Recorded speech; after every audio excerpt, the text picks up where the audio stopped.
reunion identity among 7 lives lost from Logan to Gympie. Widespread destruction, but the Bayside bears the brunt of a Boxing Day battering. Tom Tate slams the Weather Bureau as the Gold Coast recovery hits top gear. Tributes from around the world after the shock death of popular Australian chef Bill Granger. The Queen's final wishes revealed in a new behind-the-scenes look at the royal family. And Pat Cummins' impossible catch turns the tide to put Australia on top in the Boxing Day test. Live from Brisbane, 7 News with Kendall Gilding. Good evening. The southeast week of destructive storms has now claimed 7 lives. The youngest victim, a 9-year-old girl who was swept away in floodwaters at Rochdale South.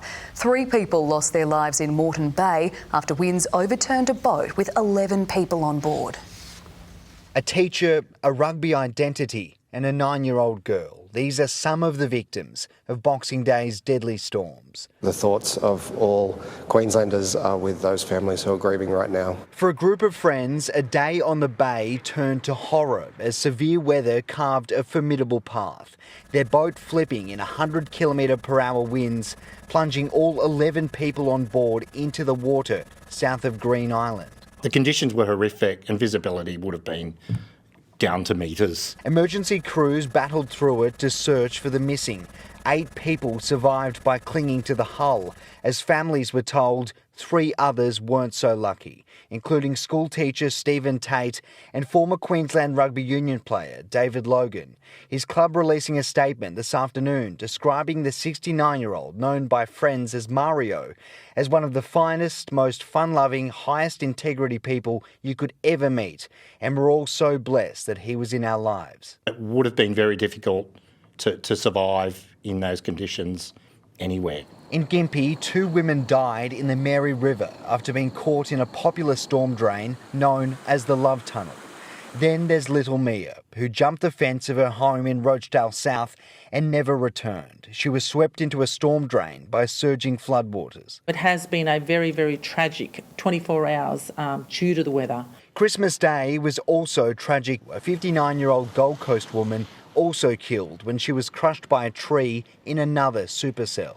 Police will now prepare 7 separate reports for the coroner. They say it is a tragic reminder of how dangerous and deadly severe weather is and how quickly it can change. The Prime Minister describing the events as such sad news. My heart goes out to the families of those Australians who've lost their lives and to the communities taking care of them. These storms, you've just got to be so careful. As heartbroken families question why the end of 2023 has been so cruel. And those tributes are continuing tonight, especially here at Iona College, where Stephen Tate was a teacher for around 20 years. I'm told universally loved, very popular between both staff and students. They've, in an online post, they've described and paid tribute to his compassion, humour and wisdom. He was also a Queensland Rugby Union representative and played at the South Club for around a decade, more than a decade even. No doubt his death and that of David Mario Logan will be rocking the rugby community tonight. I'm sure it will. Garth Burley reporting live for us at Wynnum West. Last night's storm was the 3rd severe supercell in less than a week. Brisbane's Bayside was in the firing line, the cost of the damage adding to an already astronomical bill. A Boxing Day beating, That tree just came. wiping out Wynnum and the Bayside. The windows are shaking. Uprooting giant trees, ripping off the roof at the local state school. It was so loud and there was so much rain and wind that you couldn't really see what was going on either. The 3rd supercell in as many days, its ferocity taking everyone by surprise. And there was just waves of storm cells, one after the other. The first few were quite mild and then it just, it got really, really intense. These storms have hit very, very highly populated areas. Wind gusts so strong they lifted and tipped boats at Manly weighing almost 2 tonnes. That whirly tornado came through and it's just picked up these 2. And then it's gone through to take out the boat club down there. We didn't need this to yesterday. The owner's now left to deal with thousands of dollars in damages. All boats are expensive to fix.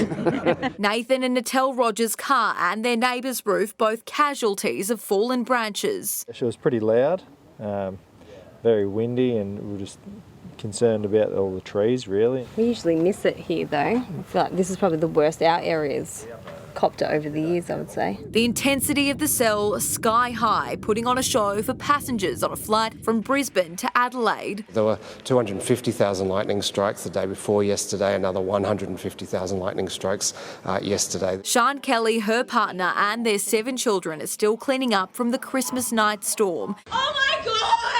The wind was going crazy, quickly ran inside, and as we closed the door we thought lightning hit the house. Their Flagstone home destroyed. I don't even know how to describe it other than it was like a cyclone. With a major clean-up effort now underway across Brisbane, the City Council is making it free to drop green waste at any dump between now and New Year's Eve.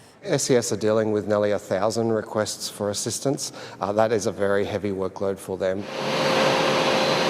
A typical Queensland summer, unpredictable and unrelenting. Anna McGraw, 7 News. Thousands of homes remain without power tonight as Energex works to assess the extent of the storm damage. Rachel Baxter, what areas are worst affected? Well, Kendall, the Gold Coast, Logan and Scenic Rim have been hit the hardest. More than 1,000 power lines came down in the severe storms. 123,000 homes lost power. More than 60,000 are still in the dark across the Gold Coast, nearly 8,000 in Logan and almost 14,000 in the Scenic Rim in Brisbane. Energex is working to restore power to almost 2,000 homes, with some of the worst affected areas including Thornside and Wellington Point. Energex says some areas, particularly south of the Gold Coast, are hard to get to, but they are hoping to confirm a time frame by tomorrow. Kendall? Rachel Baxter there. Well, let's bring in Liam Bland now. Liam, confirmation today the Gold Coast was struck by a tornado. Kendall, the Weather Bureau says the damage is consistent with that of a tornado, with winds of up to 160 kilometres an hour recorded. The cleanup continues tonight as locals pick up the pieces. Many were caught off guard, including the mayor, who says the lack of warnings is unforgivable. In the corner of an Oxenford home, a cot covered in rubble. We had the kids all here and we all huddled downstairs. The roof gone, blown 2 streets away, landing on top of another house. The Gold Coast hinterland hit hard too. On Tambourine Mountain, a roof collapsed on Oliver while he was asleep. It dropped on me, so yeah, and those tiles and everything in it. The Kings sheltered from shattering glass. You hear the stories, as everybody does. Sounds like a train coming. Well, it sounded like a freight train and a half. The couple hid. Just stood in there and pulled it back a little bit, and that was our spot. Len's chimney was blown into his front yard. It just got louder, and then I started to hear the windows starting to pop and break. He was huddling in a room alone as his home blew away. Somehow his car still runs. There was nothing much to do except stand there and wait to finish and admire the lightning through the hole in the ceiling where the roof used to be. Across the Gold Coast, 1,400 homes have structural damage. Tens of thousands of people are powerless. They have described the damage to the power system as unprecedented. Trees remain across roads, backyards and in pools. Businesses are throwing out food. Clean up and everything when I chuck in the bin is like more than 15,000. It's hurting us, it's hurting the community. The Weather Bureau has confirmed it was a tornado which struck the city on Christmas night. It is consistent with a tornado damage, and so that's why we have seen very destructive trees down, power lines down, as well as roofs ripped off houses. Gold Coast Mayor Tom Tate today scathing about the lack of warning and says even he wasn't properly informed. I think it's unforgivable. Today, some theme parks reopened. Whitewater World and Wet n Wild remain closed, as well as some parts of Dreamworld, as Queensland's tourism capital counts the rising cost of a brutal summer storm. On the Gold Coast, Liam Bland, 7 News. Well, now to Jordan Quinn. Jordan, there's a huge clean-up operation happening in the Gold Coast hinterland.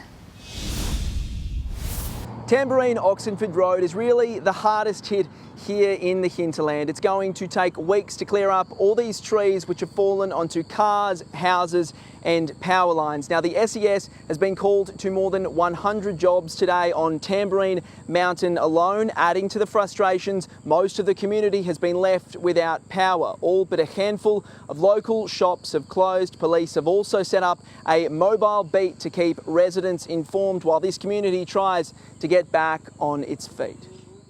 Well, to Laura Dimmick now, and what are the chances of more storms tonight? Well, we can't rest easy just yet, Kendall. More could develop this evening, but today brought more settled conditions than were first forecast. There is a severe system in the scenic rim heading east towards the Gold Coast, set to affect suburbs south of Canungra. Small cells also popped up during the day, dropping rain around the far north, Mackay and Lockyer Valley. Tomorrow, we go from one extreme to another. Storms to heat. Much of the state is experiencing above average temperatures. It will be more severe in the far west and in the southeast. I'll tell you how hot it will get a little later. Kendall? Thank you so much, Laura. Australian celebrity chef Bill Granger has died in a London hospital after a short battle with cancer. The 54-year-old is being remembered for taking the Aussie breakfast classic, Avo